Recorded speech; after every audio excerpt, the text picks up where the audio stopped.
one time. Who's frozen?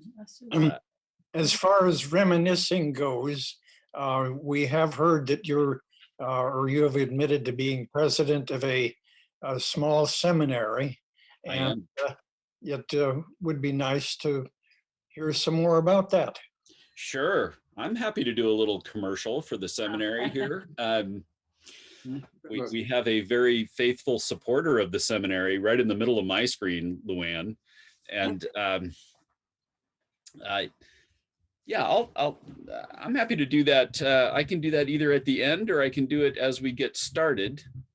For those of you who pay attention to Presbyterian things like this, San Francisco Theological Seminary used to have a southern campus where students who didn't want to move up to the Bay Area could still get a degree from San Francisco Theological Seminary in Southern California. About 6 or 7 years ago, fairly abruptly, they closed it. And there were some students left kind of hanging, and there was faculty and some administrators who thought that there was still a use for a seminary, a more mainline seminary in Southern California. Gracie, please. And so they formed this seminary in 2014 or so. When they started looking for a president, I was in between roles. And so I came on full time for about 6 months as the president, and then decided it was better to be bivocational. And so I did my last interim at Glendale for 3 years full time, working at the seminary part time. And that's what I'm doing now. I lead the staff meeting. I teach an occasional class. I set the direction for the seminary, and then there's a paid staff that actually implements the things that we decide together, or that I decide. So I am president and professor of Christian history and culture at the seminary. So we have a website, so you can look it up, the New Theological Seminary of the West. And we offer traditional degrees, but I'm working this year to develop a family of certification programs for specific competencies that serve the church or that extend the reach of the church into the community.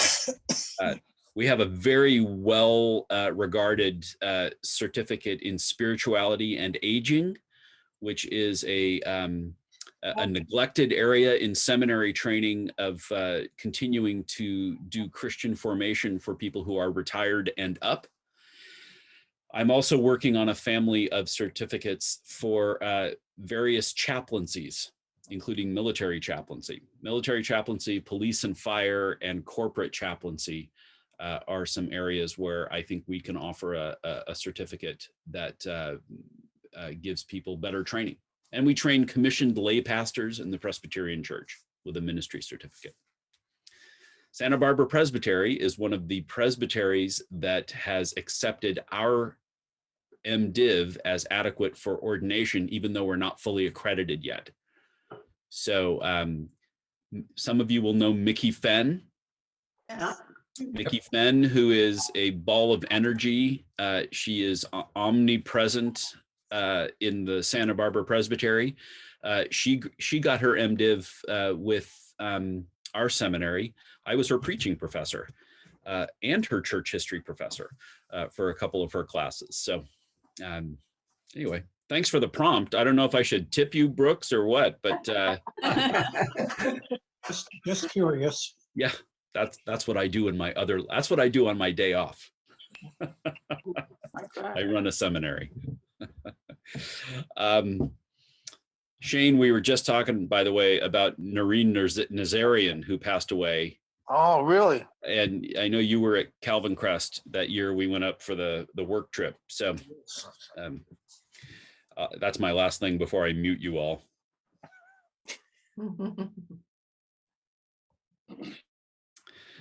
Well, welcome. Glad that you're here. We are continuing our journey in Amos, and as we have done with each week, let's begin with a word of prayer. Let's pray together.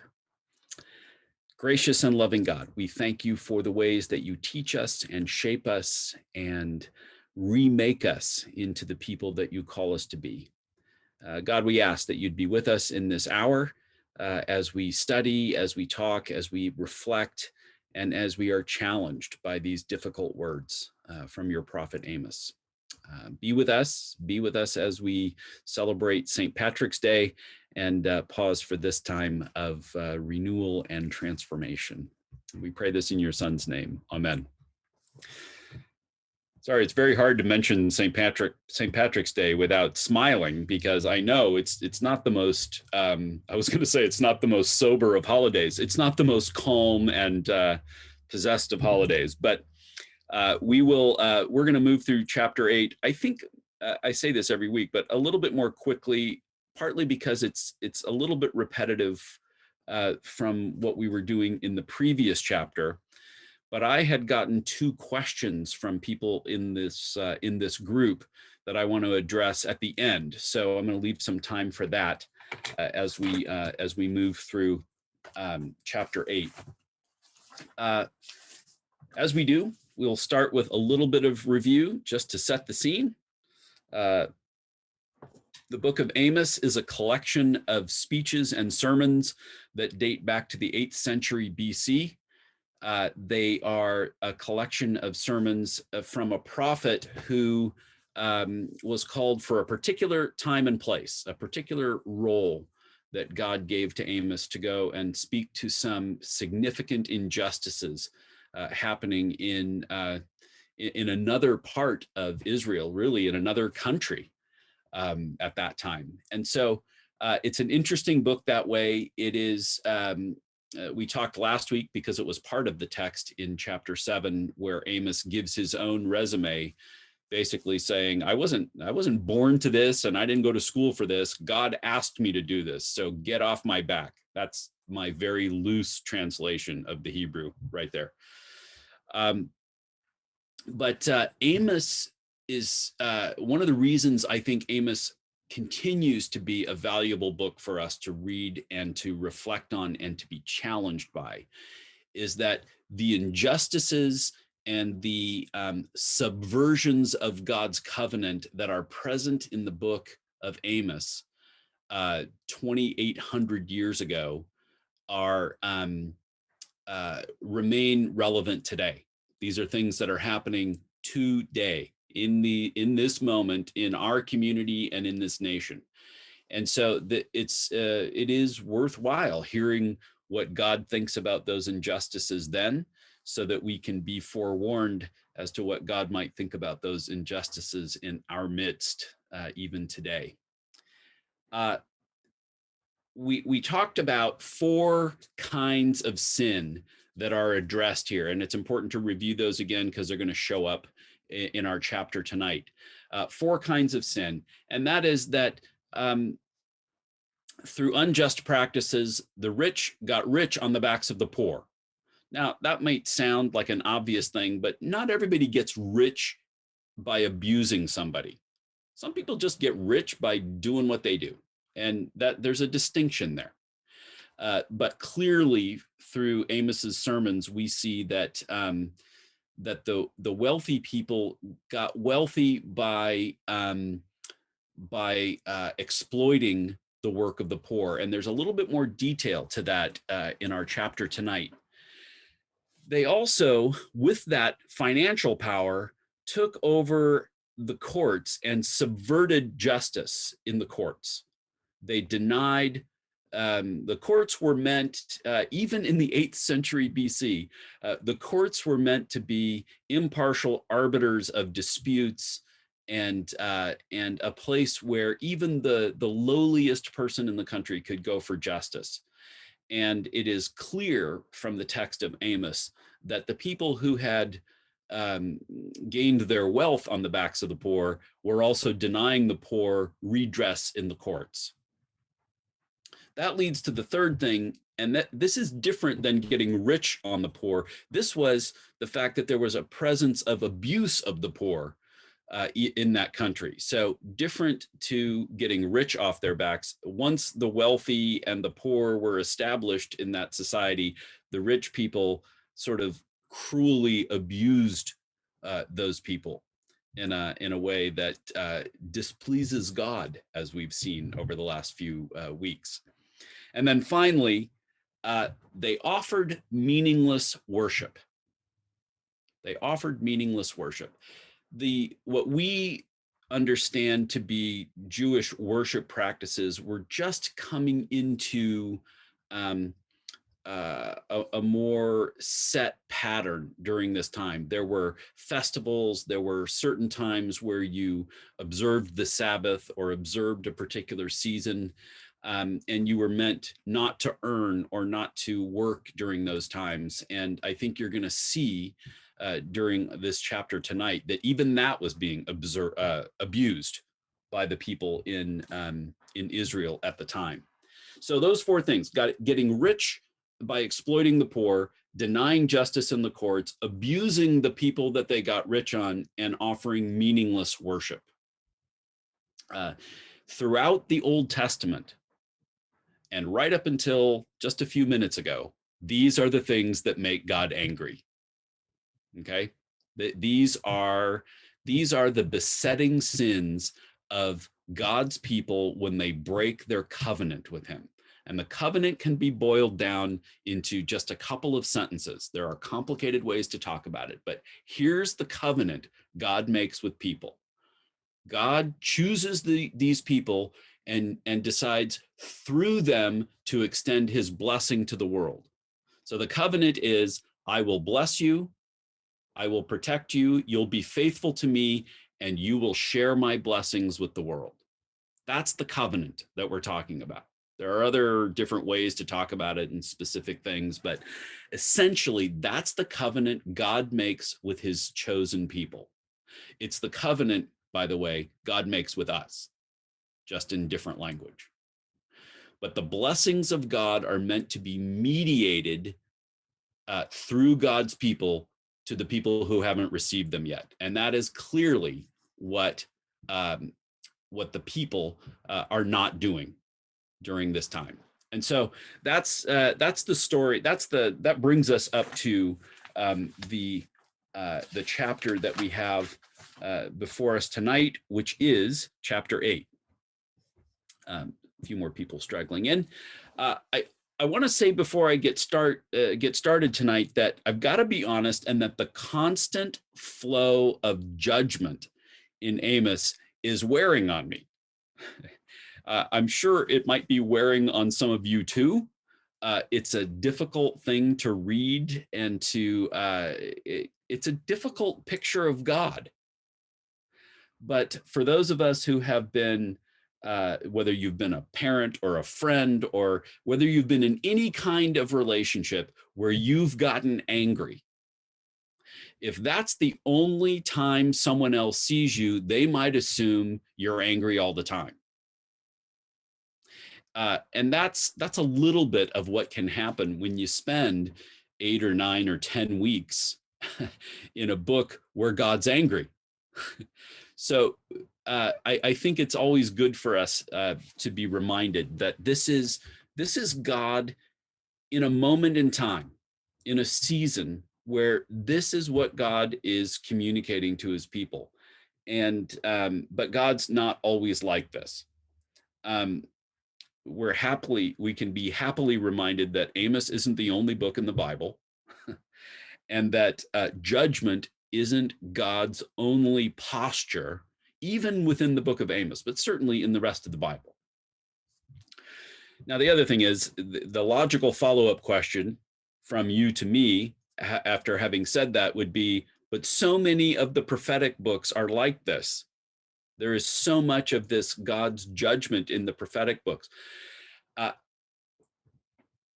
When things are going well, then the worship practices of God's people are the story. And it's a little bit like you don't chronicle when everything goes right.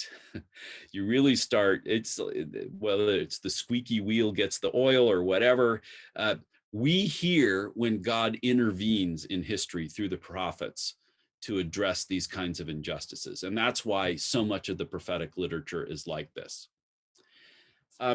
So let's look a little bit. I'm going to do this in shorter sections this week. the first thing is to say is that the first 3 verses of chapter 8 actually belong in chapter 7. If you remember back to chapter 7, there are a handful of visions that Amos shares, and they start with things like, then this is what God says, or this is what God shows me. And if you'll notice, the first few verses of chapter 8 start that way too. So let me read these. This is what the sovereign Lord showed me, a basket of ripe fruit. What do you see, Amos? He asked. A basket of ripe fruit, he answered. Then the Lord said to me, the time is ripe for my people Israel. I will spare them no longer. In that day, declares the sovereign Lord, the songs in the temple will turn to wailing. Many, many bodies flung everywhere. Silence. So in some ways, that's a typically cheery introduction to an evening with Amos.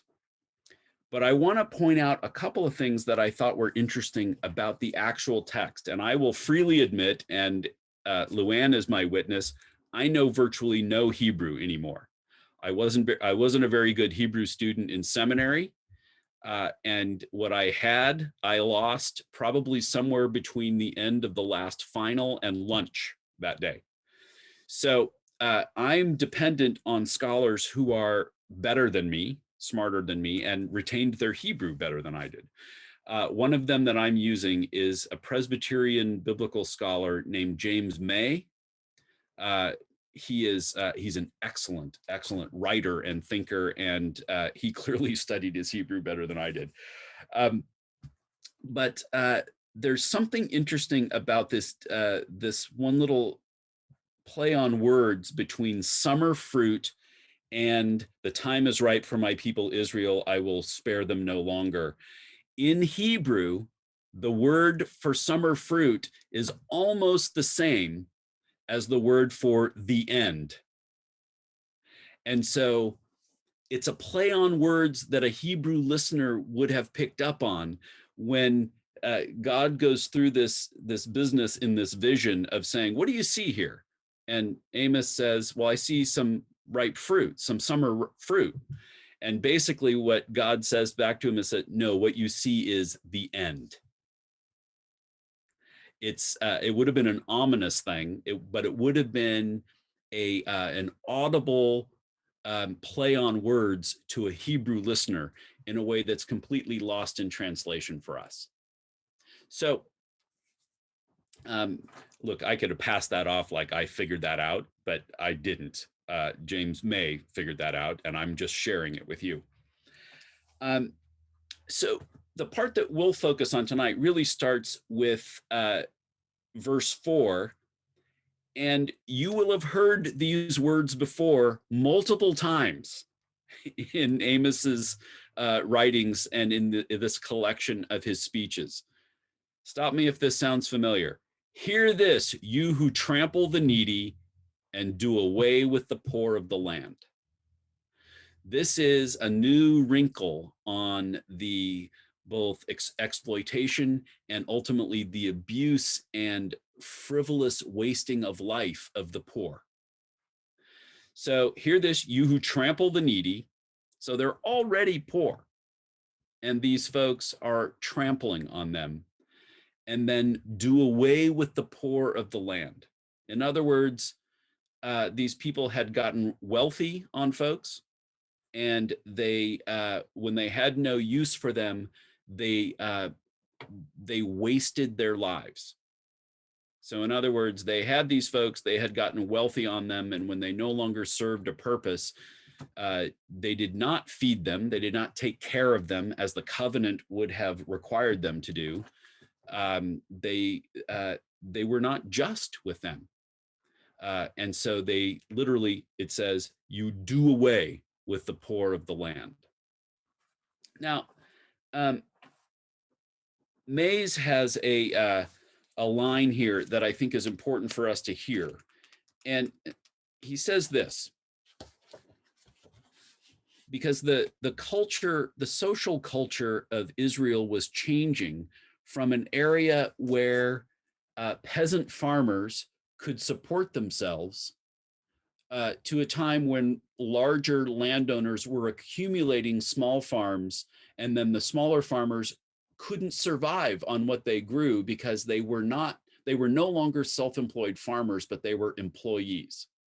Now, for any of you who follow American history, that is the evolution of American financial culture and social culture over the last couple of hundred years.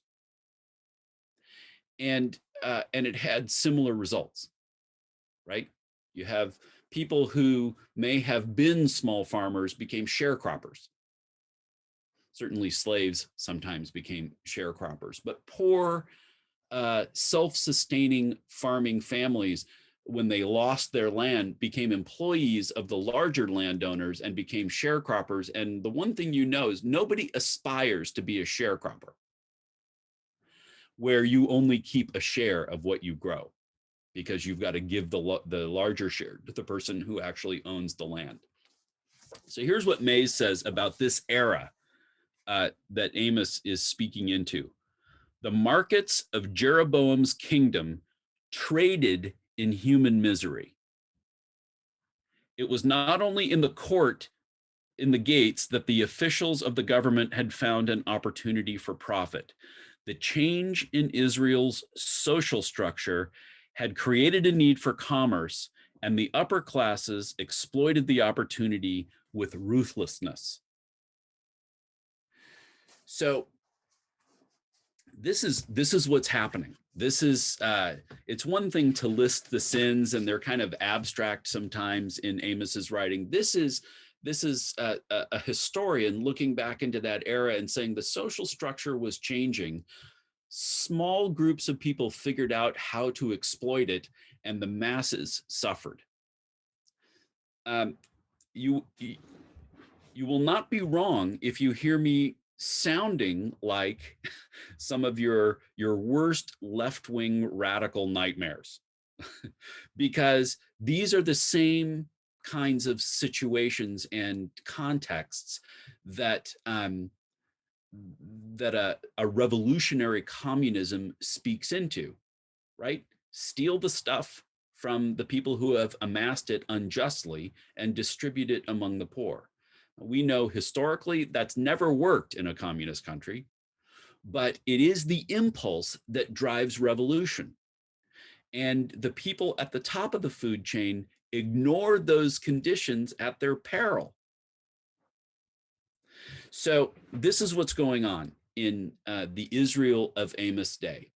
It is so uncannily familiar to us, this description of injustice, that this almost sounds like it was not written in the 8th century BC, but written at 8 o'clock this morning.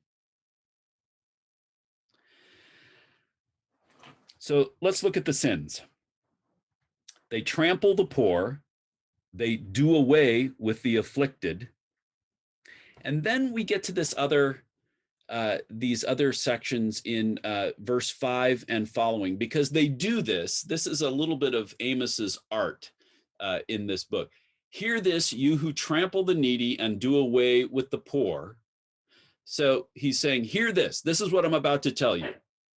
Because you do those things saying, when will the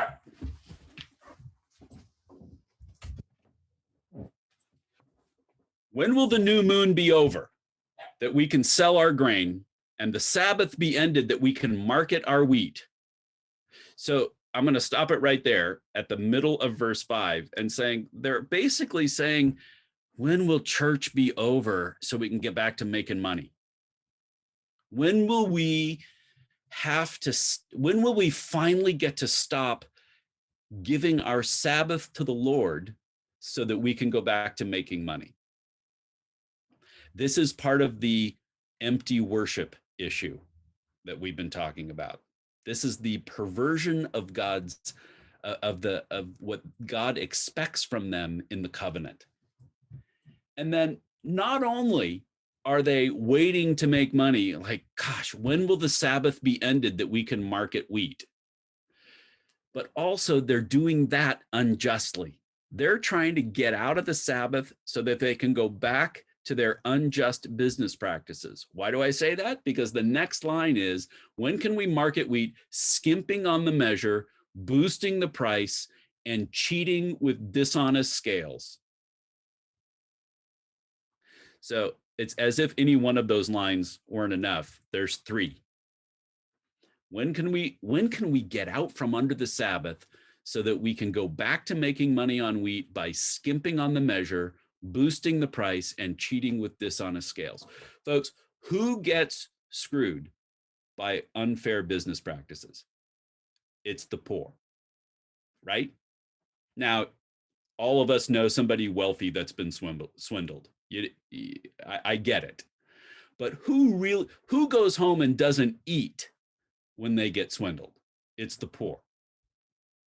I sat across from a guy when I was a fundraiser up in Silicon Valley, and he made an annual gift to Fuller Seminary of $50,000. And it was my job every year to go up and thank him and to get his check. So I was sitting at him in a coffee shop in Menlo Park, not far from the Menlo Park Presbyterian Church where he attended. And he told me, I lost $22 million this year in a bad deal. And so I'm not sure I can make this gift. And I was thinking two things. One is, oh gosh, I needed this gift to make my own quota that year. So I said to him, how much money do you have to lose $22 million and not, jump off something? And he smiled and he gave me the check because he had plenty. It was totally unfortunate for him that he lost that astronomical amount of money, but he had plenty. When you swindle a poor person out of $5, you've taken away their next meal. And so that's how that whole scenario that God keeps coming back to of abusing the poor, getting rich off the poor, and then abusing them while they're down. And this is an example of that. And it gets worse. So not only do they skimp on the measure and boost the price and cheat with dishonest scales, but then they buy the poor with silver, and they buy the needy with silver and the needy for a pair of sandals, selling even the sweepings from the wheat. Three things again that we need to pay attention to. Buying the poor with silver, trading in slaves among your own people, which, in the evolution of human culture, we now recognize all slavery to be bad. But at this point in time, enslaving someone who was like you was considered a sin, and that they were doing it. And then also trading humans for something as frivolous as sandals. Feet were not considered any cleaner back then than they are now. And so your sandals were among the lowest things that you owned. And yet they're buying the needy for a pair of sandals, or selling the needy, selling a poor person so you can get an extra pair of sandals. It's meant to sound as frivolous as it sounds. And then the last one, and honestly, you just got to know God's past a point of no return with this last line. Selling even the sweepings with the wheat.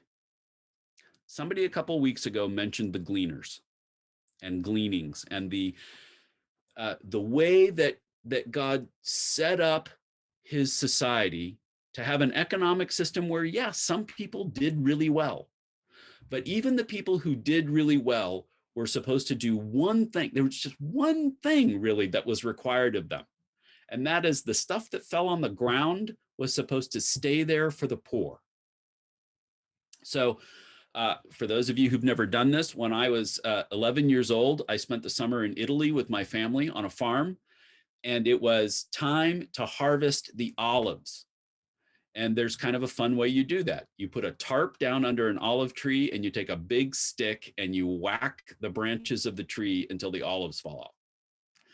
Now, wheat was similar. You cut wheat, but some always fell to the ground.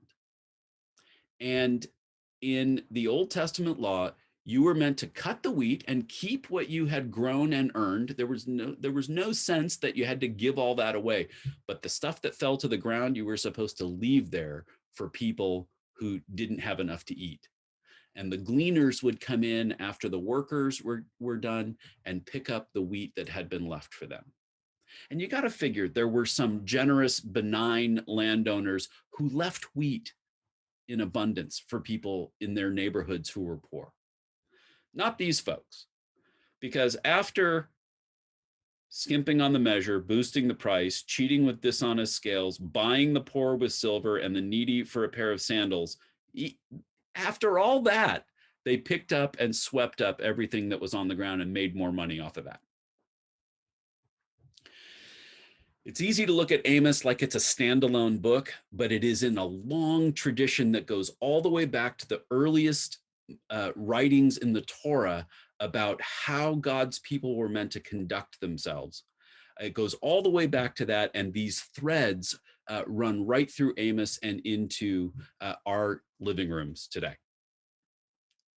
We're meant to be more just than this. We're meant to preside over a community that's more just than this. We're meant to comment when our society is unjust like this. And so we get to another one of these moments in verse 7 where God's going to swear by his own name, something that humans did under penalty of death in the earliest days of the Old Testament. God's going to swear by his own name. The Lord, and they use Yahweh here, Yahweh has sworn by himself, the pride of Jacob, I will never forget anything that they have done. You know, you can't, your list of scary verses in Amos would run on to the second or third page, right? The Lord has sworn by himself, I will never forget anything that they have done. Will not the land tremble for this, and all who live in it mourn? The whole land will rise like the Nile. It will be stirred up and then sink like the river of Egypt. And folks, we're just to verse 8. Because we get another in that day. In verse 9, in that day, declares the sovereign Lord, I will make the sun go down at noon. I will darken the earth in broad daylight. I will turn your religious festivals into mourning and all of your singing into weeping. I will make all of you wear sackcloth and shave your heads. I will make that time like mourning for an only son, and the end of it like a bitter day. These are harsh to our ears to hear God is love, to hear that God say this, but God's made a case here. And remember, at this point, this is only a threat. God has given them the opportunity to turn away from these practices, to renew their heart love for him in worship, and to begin to live into their end of the covenant.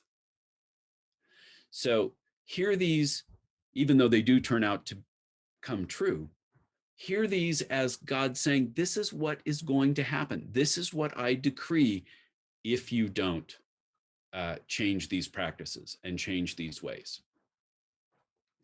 Because in verse 11, the days are coming, declares sovereign Yahweh, when I will send a famine through the land, not a famine of food or a thirst for water, but a famine for hearing the words of the Lord.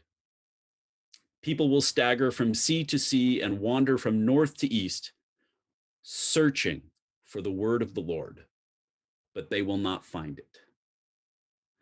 Again, another condemnation, another judgment proclaimed by God that, in other words, you are my chosen people. I have chosen you out of all the people on the earth to be in this relationship with me so that the world can be blessed. I have done all of this for you. And now I'm going to stop talking with you. You're going to have a famine. You've gone without wheat. You've gone without water. You've gone without meat before. Now you're going to go without me. It is such a dark and I mean, I can feel a lump in my throat even just talking about it out loud. Like, this is God denying himself to the people he chose, not because he's mean, but because they have abandoned in every way imaginable their end of the covenant. In that day, in verse 13, the lovely young women and the strong young men will faint because of thirst. Those who swear by the sin of Samaria, remember, that's code for the northern kingdom.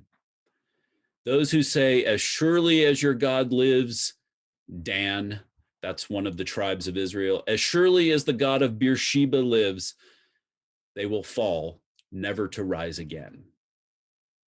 Ultimately, folks, this is the promise that exile is coming, that they'll be exiled from their land and that they'll be exiled from their intimate relationship with God. And that's where our chapter ends tonight. So it's a little bit like the ending of the second Star Wars movie. You know, that one doesn't end well, but you know better things are coming. And we have to know, even as we're in the midst of Lent, as we're preparing our hearts to celebrate Easter, we know that there's more to this story, but it is really important for us to wallow just for a bit in the story as we find it in Amos. God cares about how we treat each other.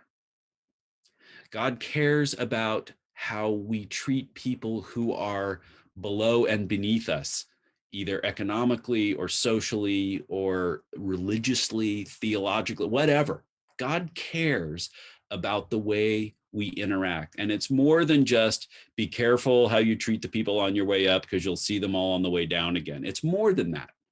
It's that we are meant to be an integrated community where those who have a lot willingly take care of those who don't have, where people who have power willingly use that power to make sure that the powerless have a voice.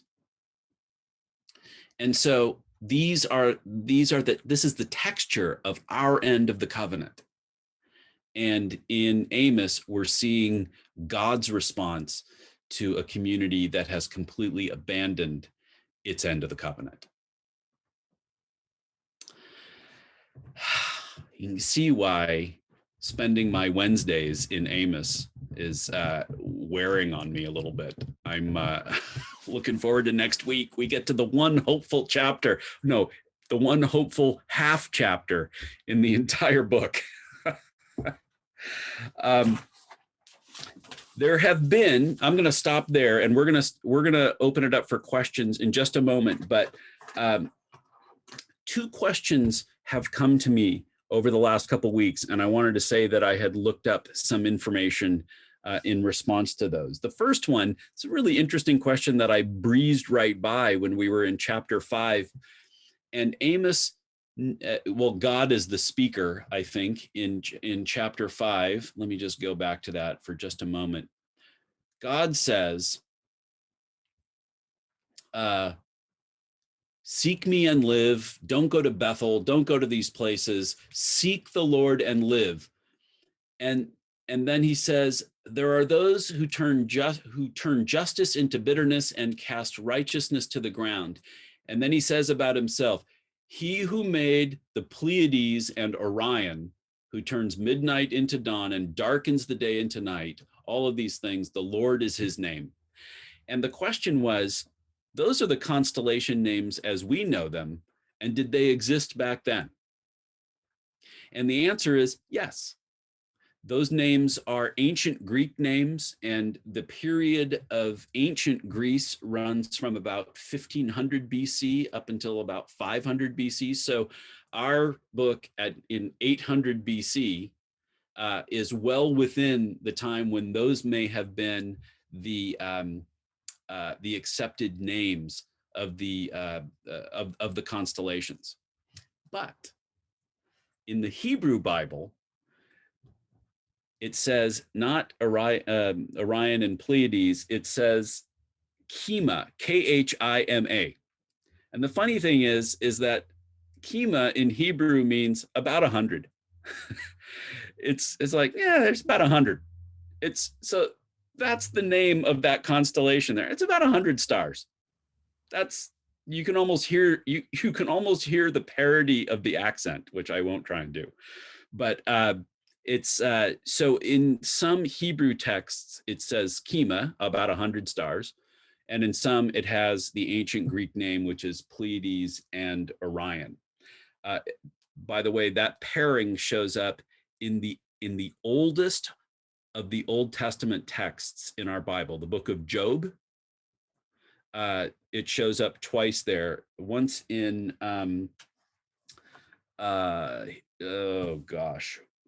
once in Job 9:9, I think, and I forget what the other one is, but you'll see that pair, and they're always paired together, Pleiades and Orion.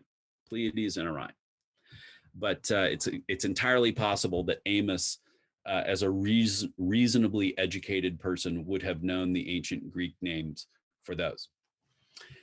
I'm going to give one other long addendum to that answer too. Because of the exiles and the dispersion of Jewish people all over the Western world, it actually has a historic name. It's called the diaspora, right? We use that word for any other kind of mass migration too, but the diaspora meant that then as now, about 90% of Jews in the world live outside of the Middle East. And so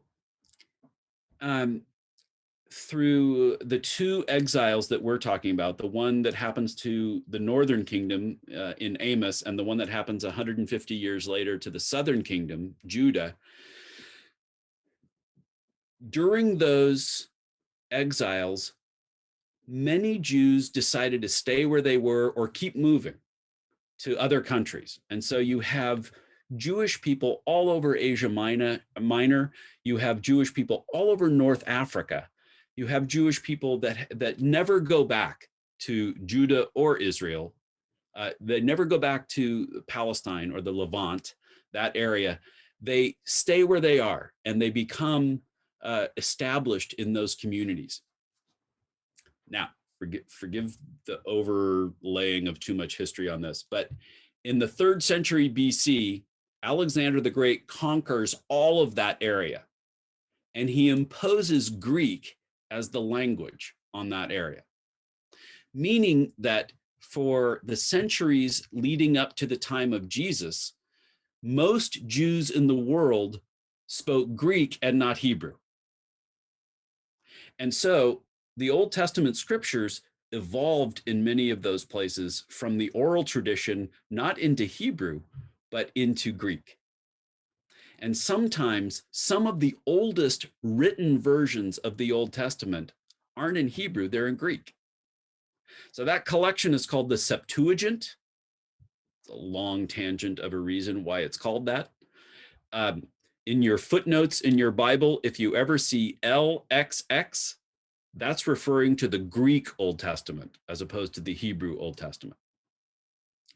And so that's another reason, the development of that text is another reason why it shouldn't be a surprise why there's Greek names for the constellations in an otherwise Hebrew text. Okay, that was kind of fun to look up, I gotta say. The one that was less fun to look up was, so what happened to the exiles? And that's another complicated question. When the Assyrians come and conquer Israel, the one that we're talking about in Amos, they took away thousands of Israel's citizens, enough to basically cripple the country. So the people who were left, it's almost like they had to rewind their whole cultural development. It's like they went from urban back to rural or agrarian. And so uh, the northern part of the country never really bounced back because the Assyrians who took them into exile, they were conquered by another country. And so that whole country was dispersed. And so when you talk about the 10 lost tribes of Israel, it's those 10 northern tribes of Israel that never really reconstituted after that. They end up becoming this ragtag group of backward Jews in the northern kingdom that were known as Samaritans. The southern kingdom, when Babylon took it into exile, they were actually granted freedom to come back and money to come back and establish themselves. So the southern kingdom, when it came back from exile, actually had money to spend. It had money to build walls. It actually started rebuilding the temple right where it is right now, right where the Temple Mount is right now in Jerusalem. They started rebuilding the temple, and they came back more established, more organized, more wealthy. And so that's one of that's the difference between the two exiles and their lasting impact. By the time we get to Jesus' time, everybody's reading the Hebrew scriptures in Greek and not Hebrew. Even Jesus is quoting, Paul quotes the Greek scriptures, not the Hebrew scriptures. That's the cultural environment.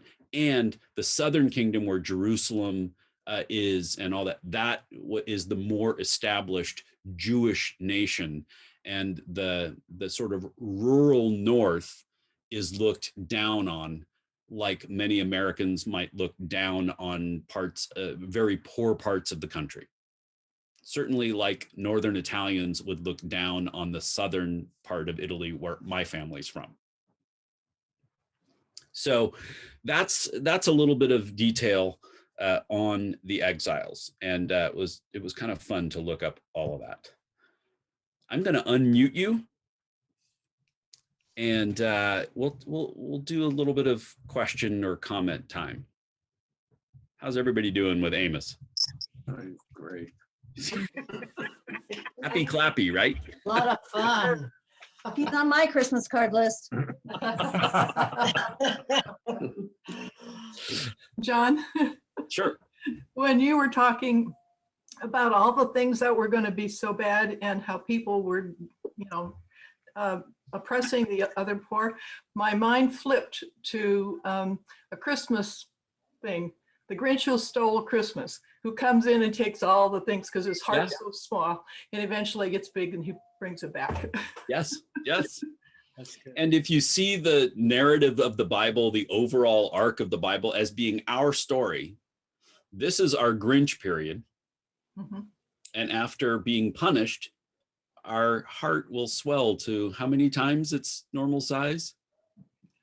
The Grinch, when the Grinch finally embraces Christmas, his heart grows to, I don't know how many times, 8 times its normal size. And Yeah. that's us, hopefully. After all this talk about how rotten these guys were, when does God, when did this go into effect when he says, their sins I will remember no more? Yeah. When did that happen? Right. Well, this is why I press on the idea that God has a personality. Okay, God is not. Oftentimes, I think the God that we have in our heads we could reduce to a computer that just generates soulless, perfect, good, loving things. But God has a personality, and God's personality is such that he will make these declarations that if they're taken just in this moment and out of their larger context, they sound like, well, he said that's over and done with. Why would he ever show us grace again? When the truth is, God's angry, and God says something definitive in his anger, which he will then back off of and show grace to his people. God doesn't break promises. People break promises with God and God gets angry about it.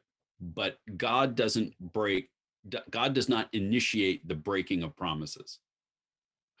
When God goes back on his own declaration, what comes out of that is something that is more open, more affirming, more welcoming, more gracious. Which is why last week I spent some time on the progression of rules that start in Leviticus about only Jews can go to the temple and nobody who has, no eunuchs can worship, to God going back on that before we even get to the New Testament in Isaiah 55. And then ultimately the first convert outside of Jerusalem is what? An Ethiopian eunuch. And they go to great pains. That's a little bit of a joke. They go to great pains to tell us it's an Ethiopian eunuch. It's not just a guy in a chariot. It's an Ethiopian eunuch. The God's restrictive view of who his people are is thrown wide open when a Black sexual outcast can be the first convert to Christianity outside of Jerusalem. Very interesting. So, any other questions? Yeah, Tim. John, there's a lot of just beautiful writing in you were talking about the summer fruit, again, the land. I mean, there's a lot of just figures and images and things like that. I mean, is this one of the richer books in the Bible regarding good writing? I mean, Yeah, I honestly think it's kind of middle of the road for the prophetic literature.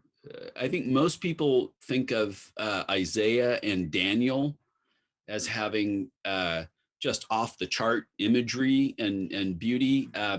There are certainly some of the prophetic books that are more pedestrian than this. mhm. But I think you'd see language. I mean, think of the Isaiah passages that we read at Christmas time. Those, they soar, right? And maybe they soar because we've heard them so often and we associate them with family and love and presence and worship and all that stuff. But I think you're right. I think Amos is a beautiful book, but it's probably not the pinnacle of Old Testament writing. I think you'd probably find that in Isaiah.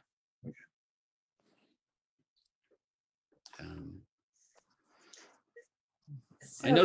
Oh, Something sorry. a little more serious. I think Amos listed a lot of bad sins, a lot of bad things people can do, but he didn't mention wearing a very ostentatious green bow tie to a Bible study and showing the lack of respect. Listen, if John can wear a Dodger shirt, I can wear a St. Patrick's Day bow tie. I reject that comparison, but I still love you, Ray. I told Ray he should not let somebody else dress him anymore. You got me, John. I know many of you have corned beef and cabbage to get to, and so I'm going to say, unless there's a pressing question, I might let, oh, you know what? I would love it if Karen Wiles made an announcement right now. Hi, I just wanted to encourage you in April, when John is not going to be doing the Bible study, he's going to take 4 weeks off, to please stay at this time on every Wednesday and come be part of the book study for The Good White Racist. Last fall, I saw the webinar that the author, Carrie Connolly, did about this. And I really had my eyes open because I thought, I'm a good person. I'm not a racist. I'm, disgusted when I see all these kinds of things happening. I can't read what you're showing me, but anyway, I just thought I've got to read that book. So I read the book, and as she says here, confronting your role in racial injustice. and I see where I benefit from it, where my actions and things like that contribute to it without even being aware of it. I will I read hope White you Fragility. Did you I read hope- that? Yeah, I this hope is you- very similar to White Fragility. I thought, wow, I didn't realize that. Yeah, I think somebody's talking. and- Tad you're- Miller, Patty Miller. Okay. Anyway, If you're interested, please let me know, because we want to know how many people, because we're going to break people up into small groups. And so we need to know ahead of time who's going to be here so we can put you in a group. Susan and Art, thank goodness, are doing the Zoom stuff because I don't know how to do that. So anyway, if you have any questions, please contact me. And there's information in the Peak about it. In my email is in the Peak. So anyway, hope you do. super. Thanks, Karen. That's going to be great. I started the book. On Sunday, John, I'm sorry. may I do this? May I make an announcement on Sunday? You may, and you may have to do the same thing and wave the book and remind me during the announcements. Okay, and I'll have something a little more prepared than this. I kind of been blubbering here. So. No, it was wonderful. Thank you, Karen. That's great. John, you said you had a ministry in Glendale, California. I did.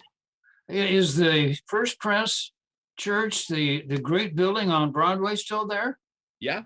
Well, the part that wasn't knocked down in the earthquake in 71 Oh, got rebuilt. It's still a very large facility on 2 blocks across the street from each other on Louise, bordered by well, not all the way far north as Broadway, but on California, between California and Broadway on Louise.